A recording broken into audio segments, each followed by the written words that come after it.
All right, let's jump right in. Welcome to this explainer where we are going to unpack the magical and honestly super richly layered world of Abdi Fafa Osman Hussein's story, Anansi and the Talking Drum. We're not just going to do a surface-level summary today. Instead, we're diving deep into the cultural mechanics of this tale to really grasp what it teaches us about wisdom, community, and the absolute power of finding your own voice. So I want you to just imagine a vibrant, bustling community suddenly falling completely silent, literally overnight. The laughter fades. The evening gatherings just stop. Ask yourself, what actually happens when a village goes silent? How do people cope when the very thing that brings their community to life just vanishes into thin air? Section 1. The Silent Village. To really understand the impact of that silence, we first need to get a sense of where we are. Our journey starts in a lush Ghanaian village, a place where stories aren't just, weekend entertainment. They are the actual heartbeat of everyday life. Every evening, everyone gathers beneath the massive branches of the baobab tree. But this tree is so much more than a pretty backdrop. With its deep roots and towering canopy, it's this living, breathing symbol of memory. It acts as a physical bridge, right? Connecting the ancestors to the youth, creating a designated space where the old can pass their hard-earned wisdom down to the young. And right at the center of these gatherings, under the baobab tree, is the talking drum. It's wielded by the legendary storyteller Anansi. Now, this drum is a magical instrument that symbolizes everything for them: memory, identity, communication, and the shared voice of the entire community. So one morning, when Anansi's drum mysteriously disappears, it's not just a missing object. The shared voice of the village itself has been stolen. The whole community is left totally adrift. Section 2. The journey and the challenges. The village is basically paralyzed by this loss, but there's one person who refuses to accept the silence. Enter Kofi. He's a quiet, incredibly observant young boy who looks up to Anansi and boldly volunteers to help his hero track down the stolen drum. To get it back, they have to leave the safety of their home. They chart this intense course from the familiar village of stories out into the vast savanna, deep into the unpredictable, dense forest, and finally make their triumphant return. But honestly, it's what happens between these markers that completely transforms them. Now here's where it gets fascinating. Think about how the author transforms the classic character of Anansi. If you know West African folklore, you know Anansi is traditionally this mischievous trickster, a total solo problem solver, right? But in this story, he steps into the role of a wise mentor. He isn't out to play tricks on Kofi.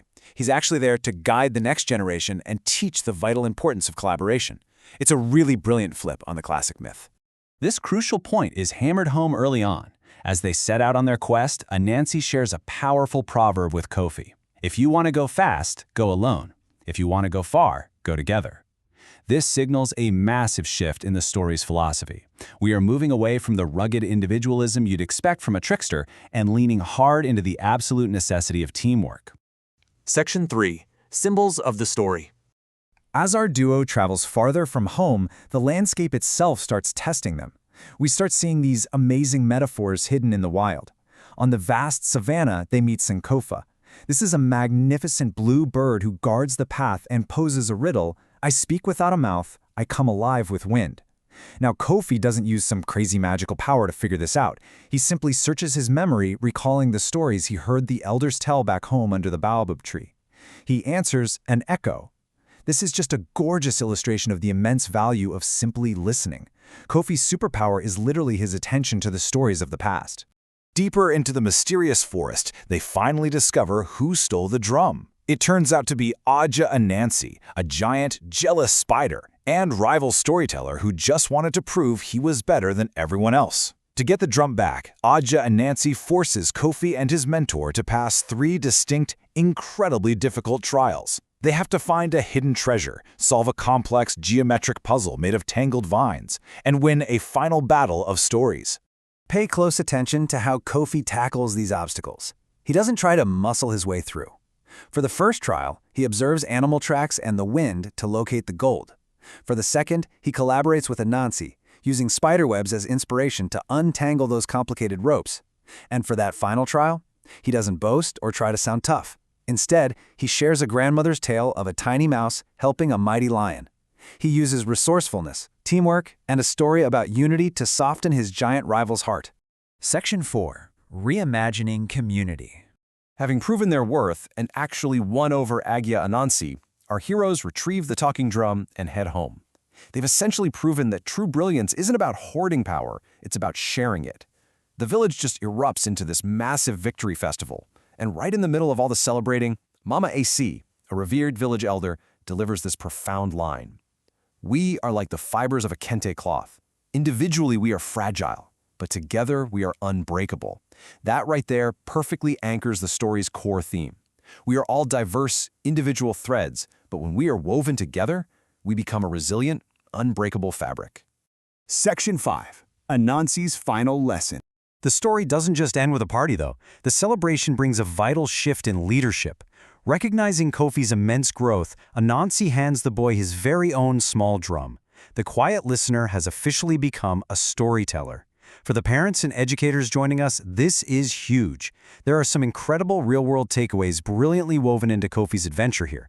It's a literal masterclass in teaching kids about courage, sure, but more importantly about listening, respecting ancestral wisdom, and having the confidence to discover and fiercely protect their own unique voice. Because ultimately, Kofi comes to realize something profound. A storyteller's true power isn't about speaking the loudest or performing flashy tricks. The drum itself is just a piece of wood and leather. It's just an instrument. The greatest magic is the story it carries and how that story preserves memory and intimately connects people across time and space. Let's look at how this beautiful legacy builds over time. As the years roll on, Kofi grows into an elder himself. The tradition survives perfectly because of this continuous flow. Anansi mentored Kofi, Kofi stepped up as the storyteller, and eventually, Kofi mentors a young girl named Abina. A healthy culture doesn't just put the past on repeat, it gives every single generation permission to add its own fresh voice to the chorus. But before Anansi completely steps back into the shadows, he pulls Kofi aside and gives him one final profound secret. He says, "The most important story is the one you live each day." Think about that. Your daily kindness, your quiet courage, your willingness to help the people around you, that is your true legacy. The way you actually live your life is the ultimate story you're going to leave behind. So as we wrap up this explainer, I want to turn this around and challenge you. Think about your own community. Think about your daily actions and the people you connect with every single day. Ask yourself, what is the story you will live? Thanks so much for joining me on this journey today. And hey, keep weaving your own incredible stories.